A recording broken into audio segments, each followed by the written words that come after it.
What's going on, HBCU family? It is Tuesday, October 22nd. We are almost at the end of October, which means we're almost at the end of 2024.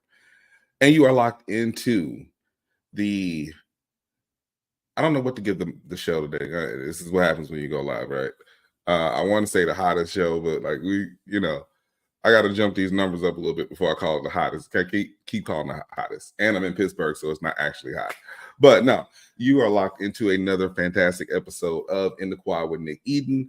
I am your gracious host, Nick Eden, and we are back with another show. We are packed up today with a lot of HBCU news. And for those of you who are brand new to In the Quad with Nick Eden, what we do here is we cover all the trending topics across the HBCU diaspora. That's Twitter/X, Facebook, Snapchat, Instagram, Fizz, TikTok, Bat Signal, Smoke Signal, Snail Mail, email. You cover it. Y'all talking about it, we cover it. And we basically condense that down into 4 main trending topics. Now, those 4 main trending topics is the first part of the show. The second part of the show is my favorite part of the show, which is our fam topics. And these are the questions and comments that are generated by you, the watcher. So if you want to get your comments on fam topics, it's real easy. Head over to my socials, Twitter/X or Instagram at Nick Eden. Click the link tree in the bio and submit your question. If it is appropriate, I will read it on the show. If it is not, it's just going to stay in the inbox. Y'all know how we do. But anyway, so listen, this week has already started off on some madness. The madness continues. Listen, I'm telling you something right now. If y'all are not, for those who are watching on the app or watching on YouTube or even Facebook, if y'all are not on Twitter/X, and listen, I know, Elon, I get it. There's so much real-time stuff. It's like, I'll see it on Twitter in real time. And then maybe a week later, it pops up on Facebook, right? Or Instagram. Instagram's a little faster, maybe like a couple days later. But in real time, it's definitely on Twitter. So y'all, go dust off that old Twitter account, get into the discussions. And content creators, let me explain something to y'all. If you are making content in this HBCU landscape and you are not on Twitter, you are missing the mark. I'm telling you, you are missing the mark. So anyway, let's go ahead and hop into our first topic. And our first main topic comes to us from our good friends over at HBCU Game Day. And that is HBCU in West Virginia awarded 6 figures for a new athletic facility. And y'all, please forgive me. I'm still a little bit under the weather, so I'm sounding like Barry White up in here. No, but yeah, this comes to us from our good friends over at HBCU Game Day. Shout out to Stephen Tolley and Simone, good friends of the show. West Virginia State has been awarded $250,000 by the Kanawha County Commission to help build a new track and field complex at the university. The funding comes from the American Rescue Plan. Okay, shout out to Uncle Joe Biden. The funding comes from American Rescue Plan funds and was approved by the commission at its Wednesday meeting. We're grateful to the Kanawha County Commission for their support to build a track and field complex at West Virginia State University, said WVSU President Eric Cage. This new facility will not only be a tremendous asset for our university and our student athletes, but for the entire county community, giving local middle school and high school students an opportunity to practice and train here. Since relaunching our track and field programs, we have been actively working to raise the funds necessary to build a facility on our campus, and this commitment is a tremendous boost to that work. Listen, I want y'all to head over to HBCU Game Day and check out the story. Now that's the surprising part. I'm gonna tell you right now, I did not read the article ahead of time. And in fairness, yes, I saw it pop up all over social media, and I was like, I wanted to wait. One, because I know HBCU Game Day is generally going to put out some good stories, so I don't have any worry about reading it beforehand. I had no idea it came from the American Rescue Plan. By the way, we're less than 20 days out from the election.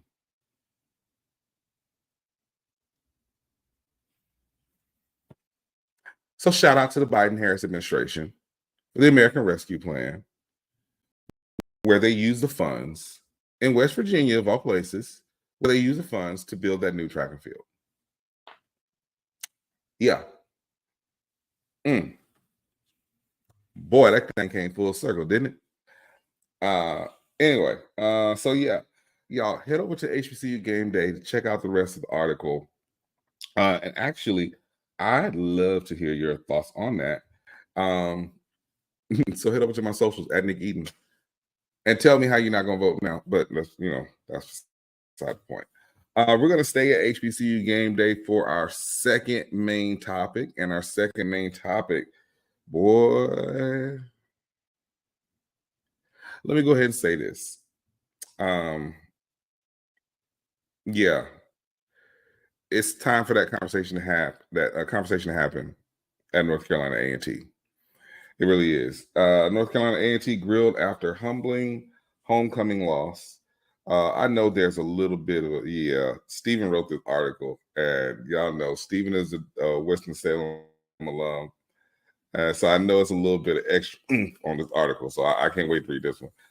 North Carolina A&T head football coach Vincent Brown faced tough questions during his weekly media session following a crushing 59-17 homecoming loss at Hampton University.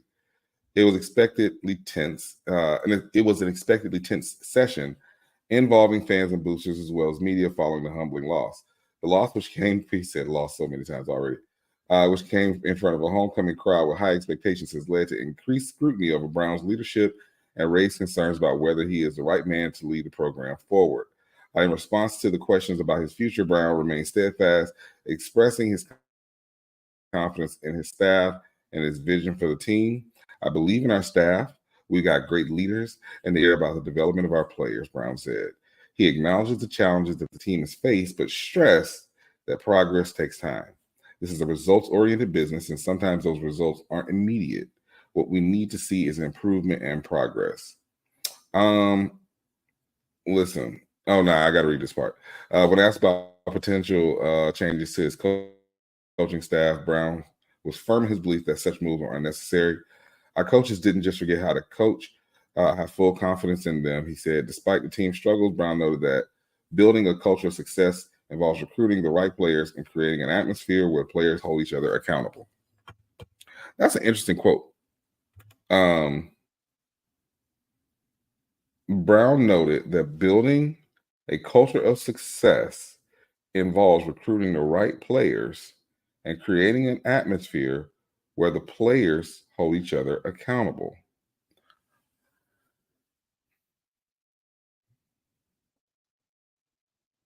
All right, so I don't want to get into a football rant per se, but I got to say this. And I'm going to read this part again. So I just want to make sure I'm not crazy. When asked about potential changes to his coaching staff, Brown was firm in his belief that such moves were unnecessary. So he doesn't believe that it's necessary to change coaches. Our coaches didn't just forget how to coach. I have full confidence in them, he said. But then he goes on and says that building the culture of success involves recruiting the right players and creating an atmosphere where players hold each other accountable. Well, so you have full confidence in your coaches, but it doesn't sound like you're holding them accountable. It sounds like you want to hold the players and the players only accountable. And yes, there are certain things where it fully falls down to what's on the field. I get that. But play calling matter. And cultural success starts at the top. It just does. There's no way around it. A culture of success starts at the top. So if you're like, oh yeah, I got full confidence in my coaches, but you want the players to hold themselves and each other accountable, when is the accountability gonna come for you, bro? Or your staff? You see, y'all the ones that are paid to be there right now. Like I said yesterday, I don't want to hear nothing else about no Celebration Bowl victories and all of the stuff. Y'all are way past that now. Whole nother staff. That was a whole nother decade. So if you're gonna hold the players accountable and not the coaches, that doesn't make a lot of sense. Anyway, listen, y'all. Okay, shout out to HBCU Game Day for the story. We're gonna take our first commercial break. Boy, I tell you, y'all some weird folks. When we come back, we got more of our main topics and then into my favorite part of the show, which is our fan topics. It's In the Quad with Nick Eden.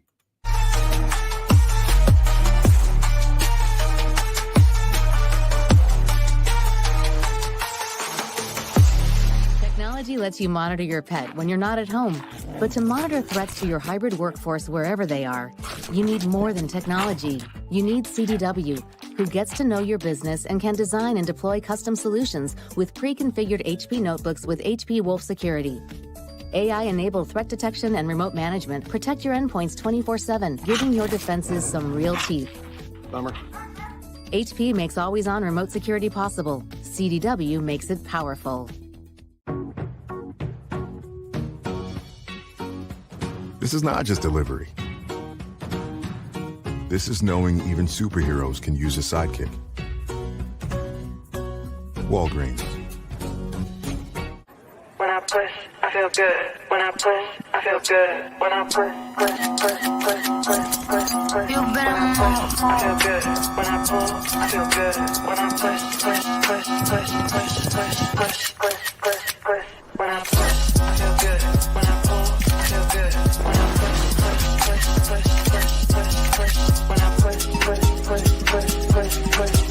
When I push, I feel good. When I pull, I feel good.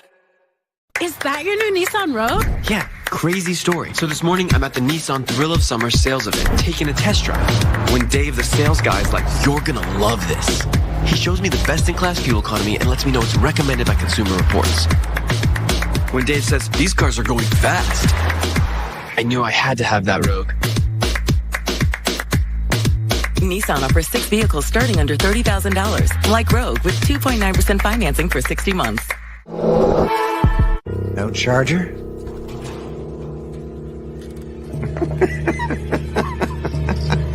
It's a Mac. The battery lasts all day. See you next week.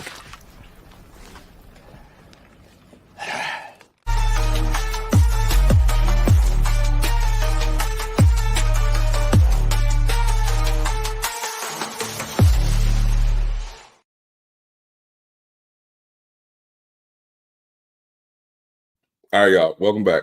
I'm sorry. I was trying to finish my gummy before we came back from commercial. And no, it's not that kind of gummy.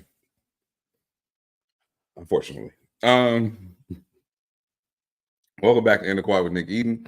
I'm your gracious host, Nick Eden. Right now, we are in the middle of our HBCU trending topics, our main topics. And our third main topic comes to us. Hey, man, the HBCU I have the most issues pronouncing. Yeah, Huston Tillotson. Boy, this thing giving me hell. Huston Tillotson seeks to expand to California, opening first undergraduate HBCU in the West Coast. This comes to us from the Austin American-Statesman. Huston Tillotson University, a private historically Black college in Austin, is expanding to California in an effort to make HBCU education accessible to students on the West Coast and to further bolster the workforce in Texas. The faith-based university plans to secure approval from for a branch campus from the necessary California agencies by August of 2025. President Melville Wallace told the American Statesman it has received approval to start offering coursework remotely to California students, which it plans to start doing in January.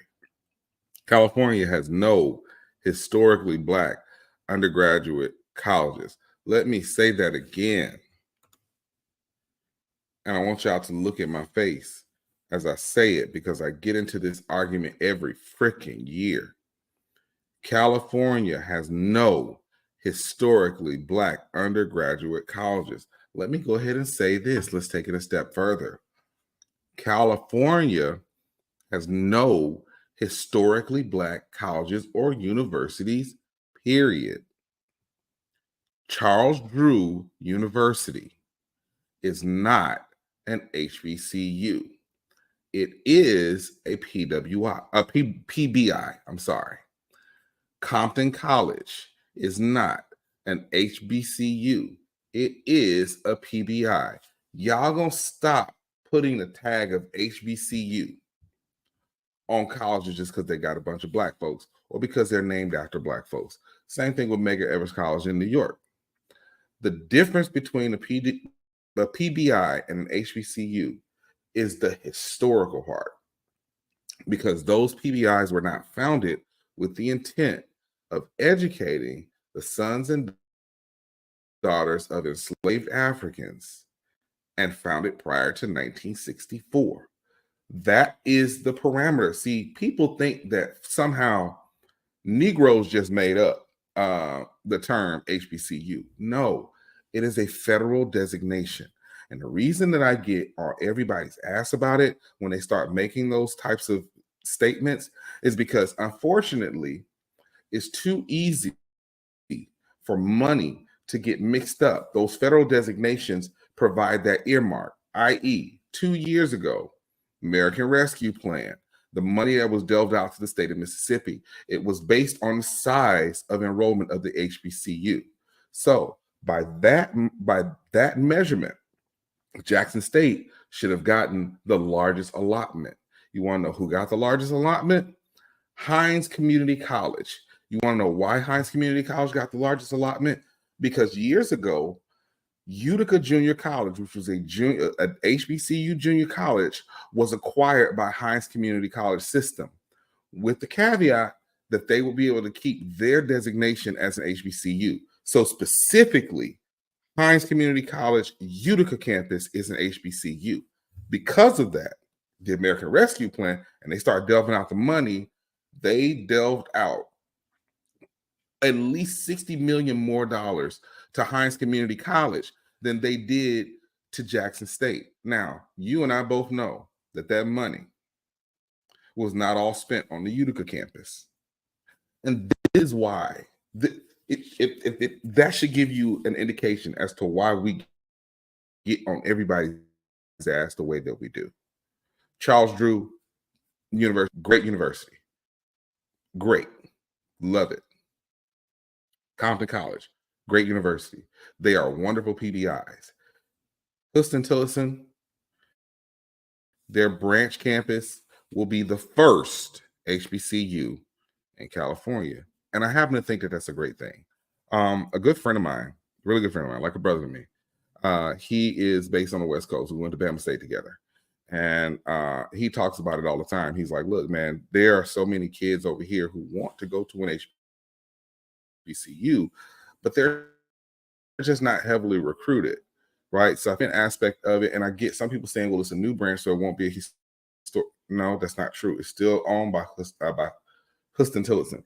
So it still gives them the opportunity to have that experience. Also, it also builds the market for interest in HBCU so that some of these schools can start saying, hey, let's start recruiting heavily on the West Coast.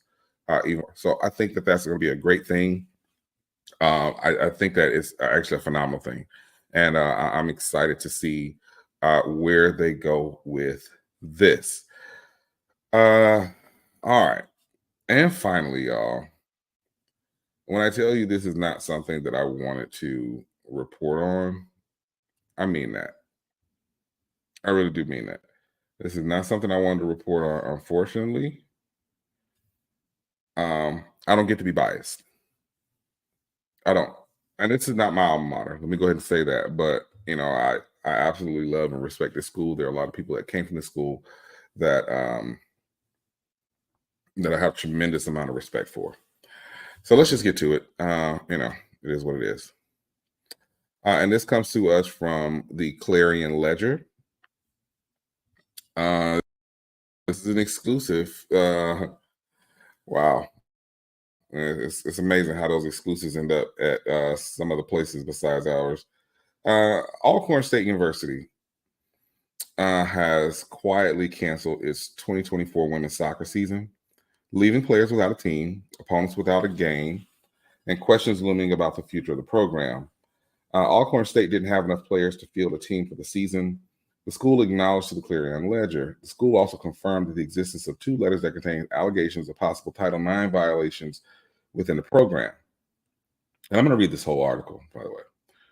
The HBCU of around 3,000 students located near New Ormond faces sanctions from the Southwestern Athletic Conference.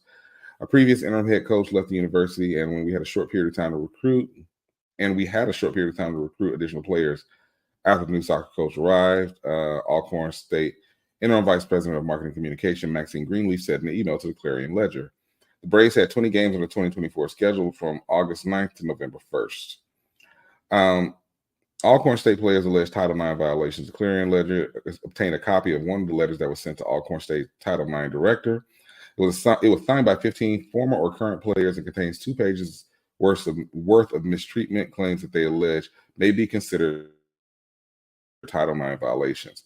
Among them are Allison snakes in the showers and locker room, promised soccer equipment like cleats that were never fulfilled, and a training room. Understaffed and non-compliant with numerous undergraduate students attending and performing medical treatments with no experience or training. According to Greenleaf, an investigation began on September 13th, and the university developed a plan of action to address each issue outlined in the letters. Okay, I'm going to skip through just a little bit because this is a long article. Let me just say this real quick. I'm going to put my face back up.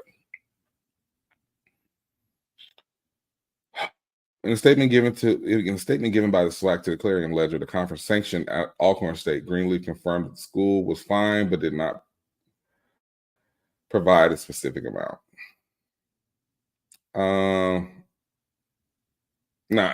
Hey, despite the canceled season, the scholarships are still being honored. That's what I was looking for. That was the main thing I was looking for. The rest of this show of emotion, y'all can read on your own. Let me go ahead and say this.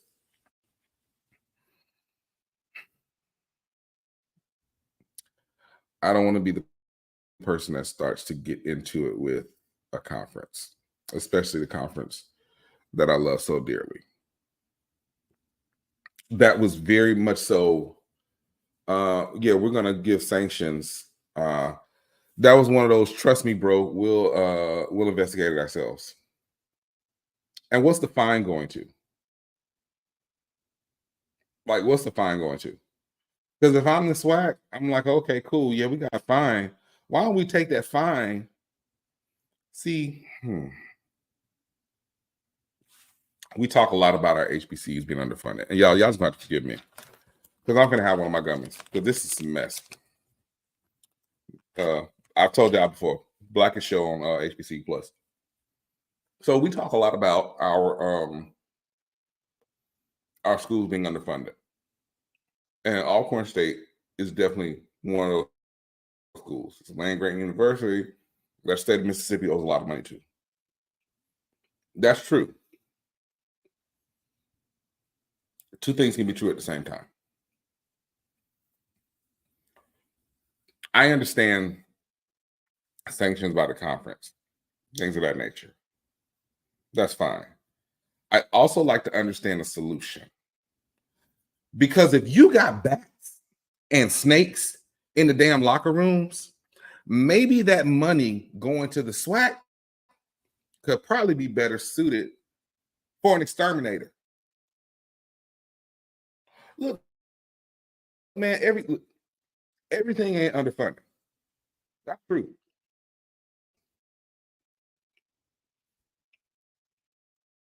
I got no problem saying that.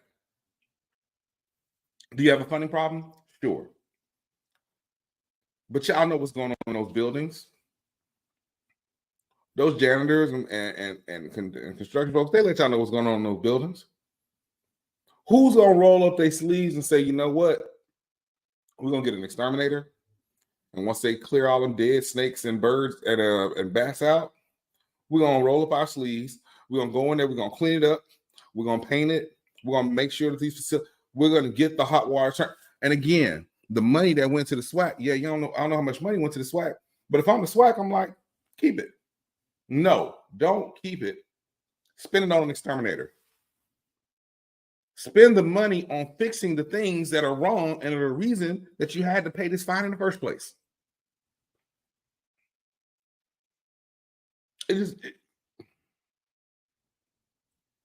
And listen,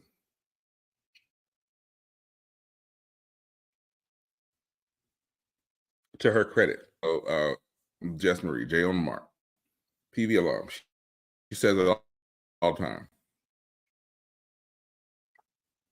Most of the people who speak on things in higher ed have never worked in higher ed before. And that's true. That's true. I would also extend that to working at an athletic conference level. People regularly have opinions on things that they have absolutely no experience in doing. But that's just society. But there are certain things that are just common sense. Or it should be common sense. I don't know. It should absolutely be common sense. And this is one of them. Call a damn exterminator. The buck stops with the president of the university. The president of the university makes over $200,000 a year. Call an exterminator. Get reimbursed. Whatever the case may be. But somebody at a certain point can't just sit there and let the problems continue to go on. Because if all of this was able to be acquired by the Clarion Ledger, that means most of the faculty at the administration at the top knew about it to some degree. You're not just going to not know about bats and snakes and on TikTok right now. I could probably find out about, you know what? Screw it. I don't know why. I'm going to put this on mute because I don't know what's going to pop up on my TikTok timeline as soon as I get up there. Don't judge nobody.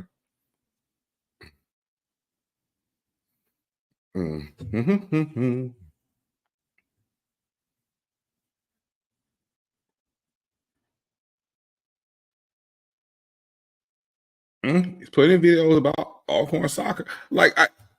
Again, you cannot tell me that you didn't know. I'm tired of people with all these advanced terminal degrees at these schools saying that they did not know something that's easily searchable. No need to go into the other people I'm talking about. We've been there, done that. So at a certain point, man, when we're going to start thinking about the kids in this? That's all I'm saying. That's all I'm saying. Listen, we're going to go to commercial break. I promise y'all I did not want to do that story. I know it felt like it. I really didn't want to do that story because I hate that common sense things like these are just going undone. But, it is what it is. We'll be right back with my favorite part of the show, our fan topic, the inequality movement.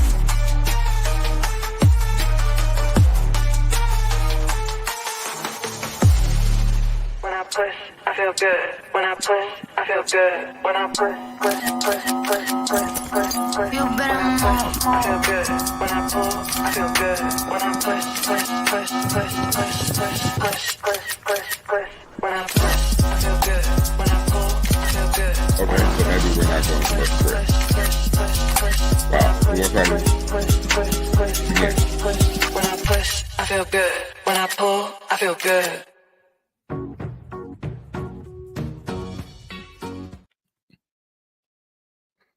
All right, so that's just telling me that we got some, these sponsors pay for this. We doing this.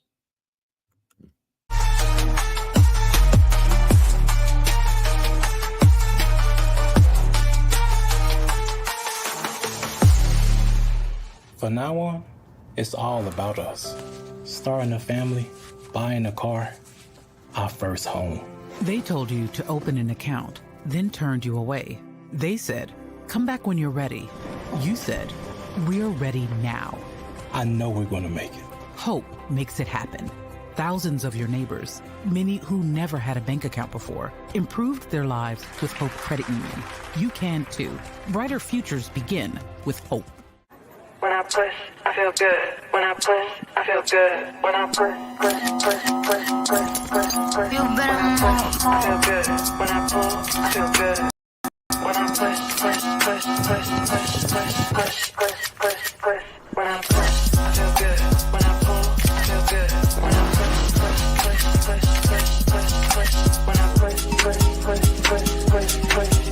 When I push, I feel good.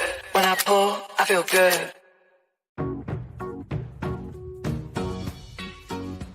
This is not just delivery. This is knowing even superheroes can use a sidekick. Walgreens. Amazon fall favorites are here. Save on fashion, home, beauty, and more. Shop Amazon fall favorites now. Hey, sweet new gear. It's like Best Buy hooked you guys up. Pretty sick, right? What is that? That's our traveling trophy. Oh, that's what's up, man. Ah, a goat for the goats. Fits these pro level setups. Last year's trophy. Not a goat. Nope. What if you could get all the latest and greatest gaming gear from one place?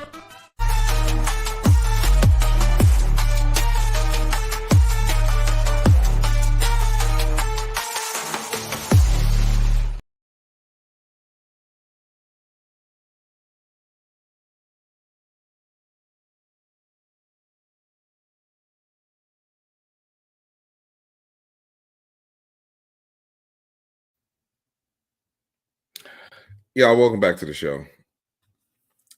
Here's the unfortunate part. I don't know what this looks like on y'all end. So it may have been going on very well and fine, but on my end, everything is lagging. I'm going to definitely reach out to StreamYard about this. This is unacceptable. In any event, I'm glad y'all are back. Welcome back to In the Quad with Nick Eden, where we are covering the hottest HBCU trending topics across the entire diaspora. Twitter/X, Facebook, Snapchat, Fizz, TikTok, Snapchat, Gmail, snail mail, Y mail, yo mail, my mail, all those mails. No Diddy. Whoa. Yeah, that came out way wrong. But so for those of y'all who are just tuning in and may not be familiar with the show, the first part of the show, we cover our 4 main trending topics across the HBCU landscape. The second part of the show is my favorite part of the show, which is our fam topics. These are the topics that you, the viewer, have submitted to me, and we read them on the show. If you want your fam topics read on the show, it's really simple. Head on over to my socials, Twitter/X at Nick Eden, or Instagram at Nick Eden. Click the link tree in the bio and submit your questions. If it is appropriate, I will read it. If it is not, no. So let's go ahead and get into our our fam topics. All right, so our first fam topic, if it will ever come up because my eyes are bad and I can't see it. Any early predictions for basketball season? Nope. And let me tell you why.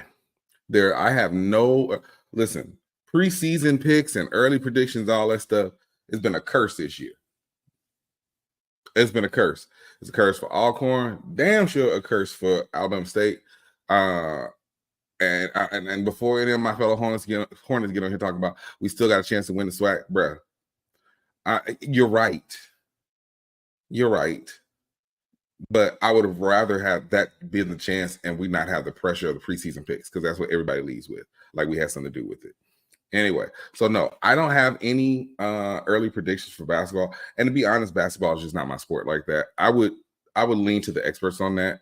And that's Liv for Hoops, as y'all know of. Everybody knows Liv. And Herb with HBCU Nightly. I would lean to those two and their shows and platforms for basketball content because you can get out of me. Talk to me when it's baseball and softball season because that's why I'm a baseball guy. So, yeah, talk to me then. All right, what we got next?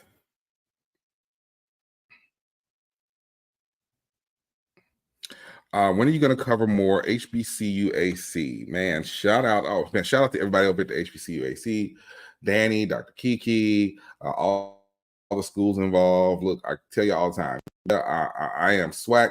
I'm also an AUC kid. I'm an HBCUAC baby. My parents were, they met there.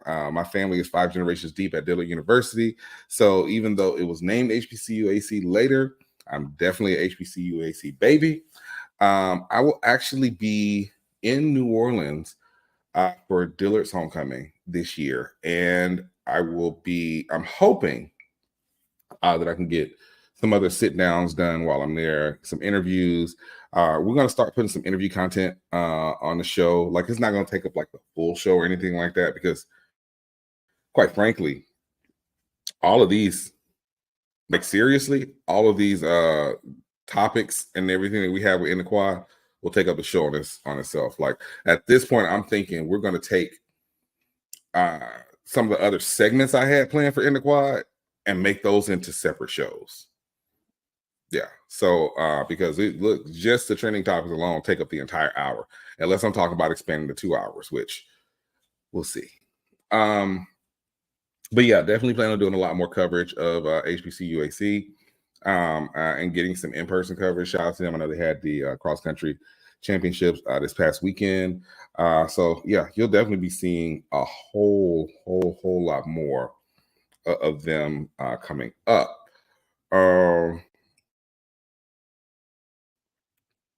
All right, what we got next?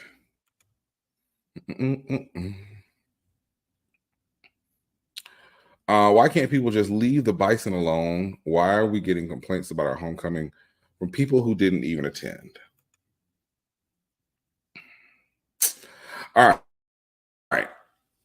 So I really just got wind of this yesterday. And shout out, because I know that did not come from Erica. I know everybody's always like immediately putting everything dealing with Howard on Erica. I talked to Erica. She's just kind of over at this point. Excuse me. But so here's the deal.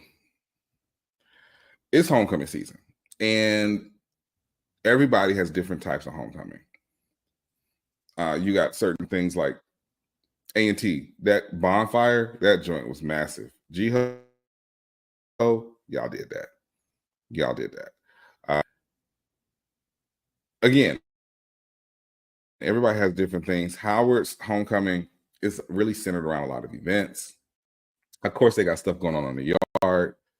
But the criticism started, from my understanding, with a young lady who put out a tweet talking about how, this fashion show, and it's become a commercialized thing for celebrities to come on the yard, and it's like Howard is whoring out its brand, which is completely insane. And I'm gonna spend a little time on this, so let's just get prepared.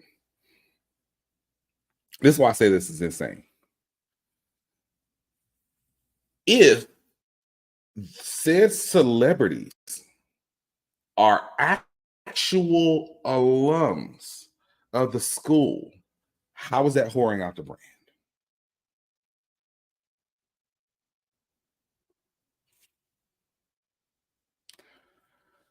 If there's celebrities where they may not be alums of the school, spent a significant time at the school during their formative years, how is that whoring out the brand? Let me give you a non-Howard related example. When I got to Bama State, there was a guy who used to always be on the yard. Always. I saw him on the yard so much, I thought that, obviously you think he goes there. And he was pushing his album, his rap album. It was about a year after I got there. He was pushing his rap album. And everybody had a copy. Everybody knew he performed so much. He used to drive this, it was a gold Acura. He used to drive that joint all around.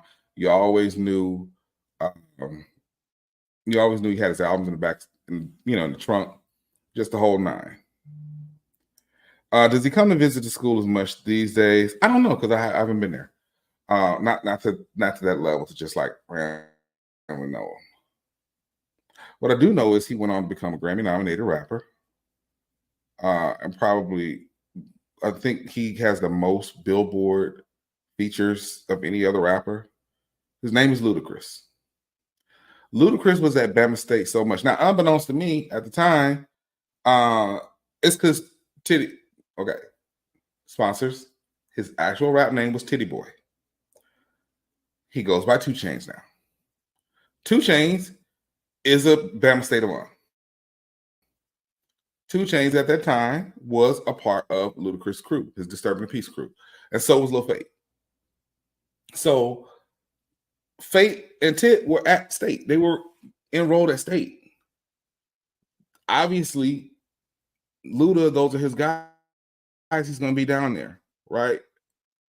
So if he pops up at homecoming now, it's not going to be, all of a sudden, here goes Alabama State whoring their brand out. No, this is where this dude really got a lot of his start.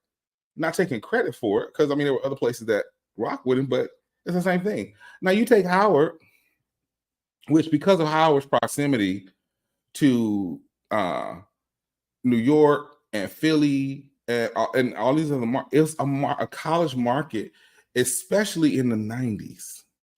And see, this is what happens when you get a lot of younger folks. So I'm 44. I'll tell somebody in a second. In the 90s, there were 3 places that everybody was like, hey man, this is jumping. This is jumping, and it is Black folks central. That was not Chicago. That was DC, Atlanta, New Orleans. DC, Atlanta, New Orleans. And to a large extent, still that way. But DC was Chocolate City. It was. It was no way around it. So these folks were already down there. These people were down there trying to break records. They were down there trying to get their name out there, because you got all this collection of all these Black folks that are from these different areas. If I get hot amongst them, when they disperse and they're going back and they're talking about me in LA, and they're talking about me in Saskatchewan, they're talking about me in Iowa, they're talking about me in Atlanta, they're talking about me in Miami, and such and such and such. So people always descended on Howard's campus for that reason. It was a great place to break records. That's not whoring out the brand. College campuses have always been a breeding ground for nurturing and breaking Black talent. I don't understand how Howard seems to catch the smoke for this when this happens at almost every HBCU, other than the fact that by virtue of proximity, they're just going to get more people like that. And for them, it's nothing. For them, it's nothing. It's oh, okay, cool. Terrence Howard's on campus today. Sure. It's the same thing. Look, I lived in Atlanta for 12 years. It's the same thing in Atlanta. In Atlanta, yeah, I'm walking around. I'm like, oh shit! Oh, there go Usher. Or I randomly ran into Fantasia at Publix one time. Hey,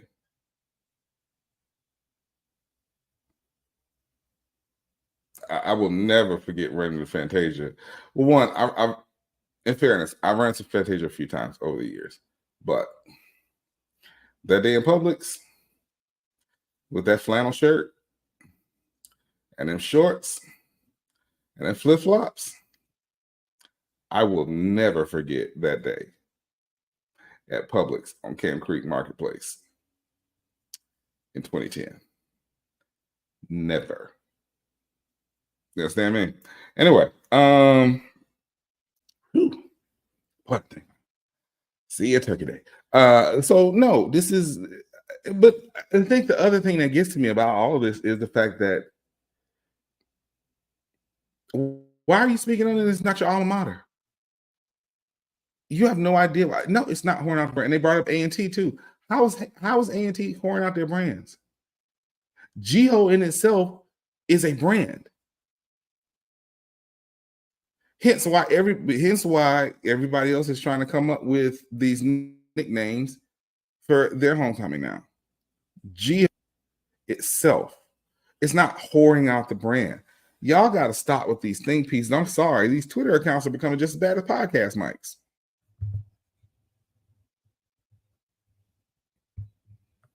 Anyway, shout out to the Bison for their homecoming. Shout out to A&T for Jiho. And y'all keep your opinions to yourself. I'm sick of y'all. All right, what we got next?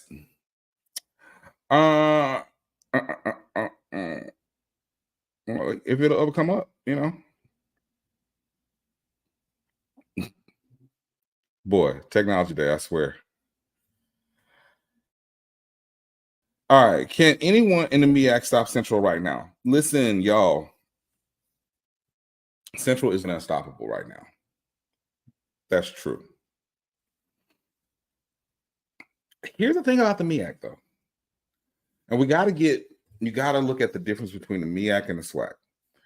With the SWAC, by this time of the year, we're in elimination mode, but it's because we already had a lot of our division games.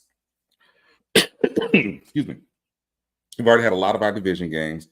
You can see who's kind of leading the pack and who's not.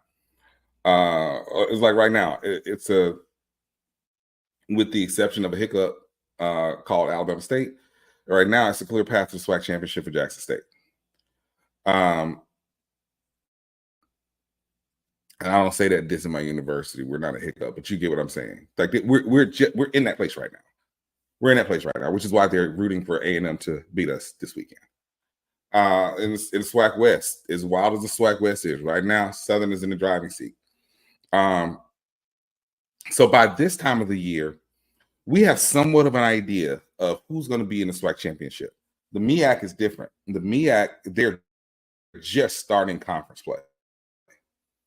So while Central has looked amazing, and they have weaknesses that can be exploited. And no, Josh, don't hit me up with this. Don't inbox me, nothing like that. He's not. He knows I'm telling the truth on this. Again, we lost 2 quarterbacks in the OBC, and it was still a 1-possession game at the end. Now, beginning of the season, sure. But you got to remember last year, what put Howard over the top on Central for the MEAC championship? They put up a 50-piece on him out of nowhere. We're just now in conference play. So I think anybody can stop? I think if anybody's got the chance, as I'm looking at football right now, this team that has a chance is South Carolina State. See, if I was a betting man, and I'm not going to put any money on it, but if I were a betting man, I say right now, you got South Carolina State or Central versus Jackson State in the Celebration Bowl. Either way, this is an opportunity, if they do it right, for them to correct one of those 2 wrongs from the prime era.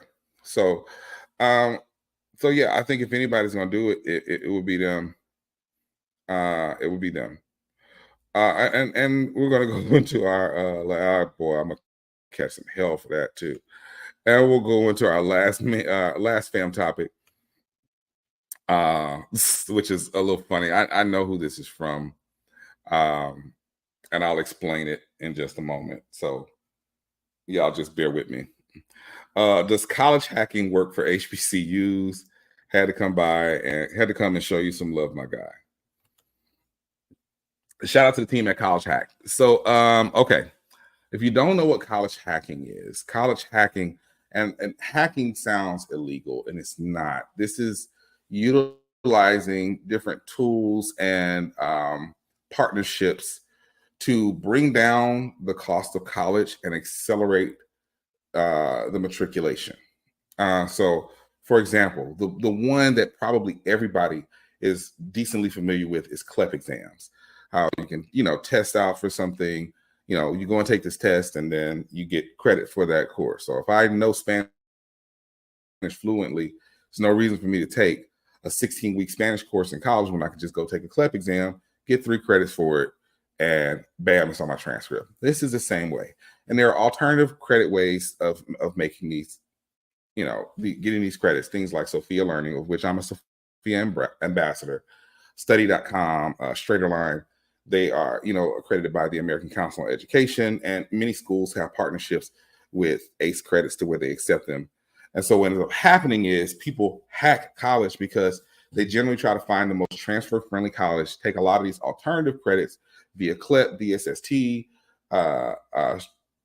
the alternative ACE credits, get those transferred in, meet their residency requirements if there is one, and then bam, you got a degree at a fraction of the cost and a fraction of the time.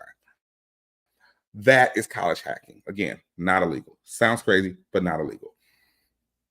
I know a bunch of people I've helped several people. This is one of the reasons I said to the other person last week that wrote in the fan topics, hey, hit me up. There are ways to go back and finish. So let's say if you got, and I ain't gonna say too long on it because I want to get my final thoughts. But let's say that you were in school for a couple of years, you got close to 60 credits, you need 120 to graduate. Places like College Hack, now College Hacking and College Hacked. College Hacked is a YouTube channel that talks about this. Shout out to Dr. Clifford and Dr. Lauren. But let's say you got 60 credits. Okay, they actually go and show you like, hey, okay, this is how you would get another 60 credits and finish at this school or this school or this school. And what it's done, and I'll be honest, I've seen it increase the enrollment at places like University of Maine at Presque Isle. Like right now, I literally have 5 people that are finishing up their bachelor's at UMPI. They almost doubled their enrollment in the last 3 years because of this system. Schools like Western Governors, shout out to WGU. But this person asked if HBCUs, yes. Jarvis Christian University is one of those schools where you can take advantage of their adult completion program and come away with a degree in business administration. Alabama State has a partnership with Sophia Learning. And I tell people I would pair that partnership also with their Bachelor of Interdisciplinary Studies. So I could probably help anybody finish, no matter where you left off. I could probably help somebody finish at Alabama State with a Bachelor's of Interdisciplinary Studies in less than a year. It's a few other ones. I will say on the advanced level, Virginia University Lynchburg has a very popular degree, the Doctorate of Healthcare Administration. That's very popular among college hackers. And so you got a whole bunch of white folks rolling around with a VUL doctorate. But so yeah, yes, you can hack, college hack. I like the term college unlock instead of college hacking, but I get it. But yes, you can absolutely do it. I appreciate you coming over and showing some love. Yeah, we're going to take our last commercial break, and then I'll be back with my final thoughts.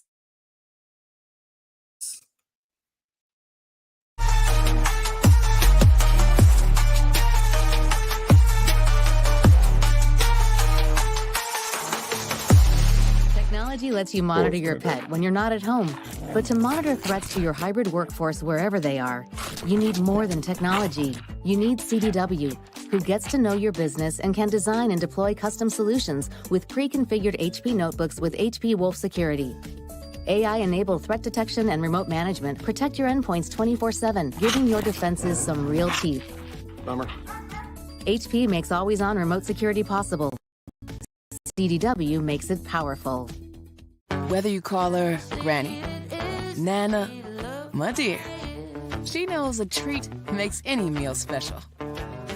So come to McDonald's and treat yourself to the Grandma McFlurry today. Ba-da-ba-ba-ba.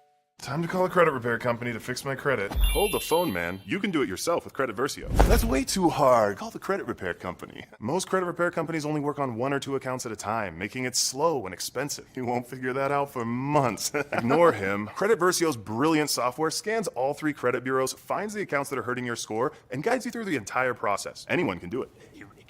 Let's fast forward and see the results. Wow, I fixed my own credit and saved hundreds. You can do this. Visit creditversio.com. Amazon fall favorites are here. Save on fashion, home, beauty, and more. Shop Amazon fall favorites now. When I push, I feel good. When I push, I feel good. When I push. You better move. I feel good. When I pull, I feel good. When I push. When I push, I feel good. When I pull, I feel good. When I push. When I push, when I push, I feel good. When I pull, I feel good.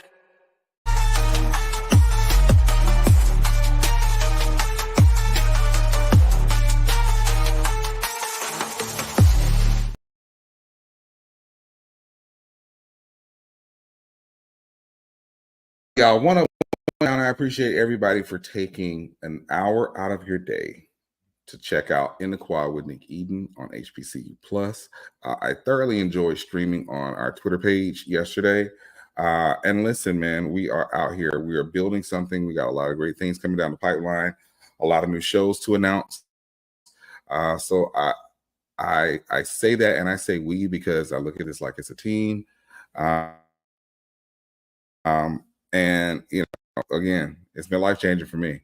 So yeah, one down. Don't forget to tune in tomorrow. I know we got Black Sports Insiders coming up this week. I know we got Doc Holliday and Suno Nights coming up on Thursday. But make sure, if you want to see all that, you got to make sure you download the HBCU Plus app. It is free. Download it in the Play Store. Subscribe to the YouTube channel and follow us on Twitter at HBCU. Let's follow me on Twitter /X at Nick Eden, Instagram at Nick Eden, YouTube. Grab your merch, www.merchbyne.com, and please support the show. Venmo at E2 Media LLC, PayPal at Nick Eden 98, Zelle Nick Eden at gmail.com. Same time next week. No, not next week. Goodness gracious. Same time tomorrow. Take care.